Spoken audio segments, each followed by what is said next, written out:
ঈদে বাড়ি যাচ্ছি, খুবই ভালো লাগছে। পরিবার পরিজনের সাথে একসাথে ঈদ করব, এটাই হচ্ছে সবচেয়ে বড় আনন্দ। টিকিট পেতে তো খুবই ব্যাপক সমস্যা হয়েছে, ঠিক আছে। অনলাইনে মনে করেন টিকিট কোনোভাবেই পাই নাই, পরে বাইরে থেকে টিকিট কেটে যেতে হচ্ছে।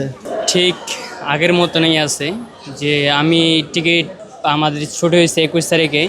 21 তারিখ থেকে টিকিট কাটতেছি, কিন্তু আমি টিকিট পাইছি 26 তারিখে আসে। কিন্তু এরকম আমরা ওয়েবসাইটে ঢুকি একই যার সময় বা জাস্ট আমরা টিকিট কাটতে পারি না। ঠিক আমরা 26 তারিখে আসে আমি টিকিট কাটতে পারলাম।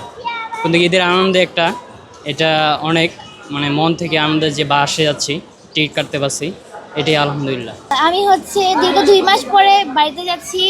আমি আমার নানু দাদু ওদের সাথে ঈদ করব। আমার খালাতো ভাই বোনেরা আছে, তারপর আমার ছোট ভাই বোন, আমার মামা, ওদের সাথে ঈদ করা হবে আর কি এবার। না, আসলে আমরা টিকিট পেতে তেমন অসুবিধা হয়নি, আমরা অনলাইনে টিকিট কেটে ফেলেছিলাম। আর ট্রেনের অবস্থা ভালো, খুব ভালো।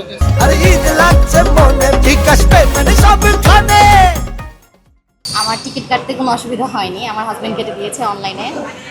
অনলাইনে টিকিট হওয়াতে সুবিধা হয়েছে, যেমন আমার বের হতে হয়নি, এটা আমার একটা টাইম সেভার একটা কাজ করেছে। আর কিছু কিছু ক্ষেত্রে অনেক সময় দেখা যায় খুব সকাল সকাল না কাটলে টিকিটটা পাওয়া যায় না, তো সেক্ষেত্রে আসলে আমার হাজব্যান্ডকে থ্যাঙ্কস যে সে সকাল সকাল উঠে আমার জন্য টিকিট করে দিয়েছে। টিকিট পেতে আমার কাছে মনে হয় না কোনো সমস্যা হয়েছে।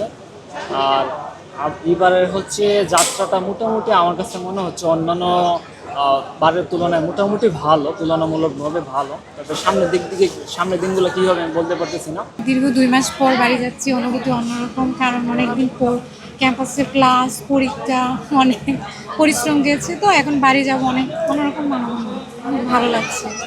হ্যাঁ হ্যাঁ, টিকিট পেতে অনেক অসুবিধা হয় আমাদের, কারণ আমাদের বাসা হচ্ছে হবিগঞ্জ, তো আমাদেরকে সিলেট পর্যন্ত টিকিট কাটতে হচ্ছে। তারপর ঠিক টাইমে যদি কাটে না হয় তাহলে দেখা যাচ্ছে টিকিট পাওয়া যাচ্ছে না, 2 মিনিটেই টিকিট সব শেষ হয়ে যাচ্ছে, তো সমস্যা হচ্ছে। হ্যাঁ, আমি এইটাই সরকারের প্রতি আহ্বান করব যেন হচ্ছে কি জনগণের এই ধরনের ভোগান্তি থেকে জনগণকে স্বস্তি দেওয়া হয়। আর এই যে 2-3 মিনিটেই সব টিকিট শেষ হয়ে যায়, এটা অবশ্যই কালোবাজারি করা হয়, নাহলে তো এত তাড়াতাড়ি সবাই টিকিট কেটে নেয় না।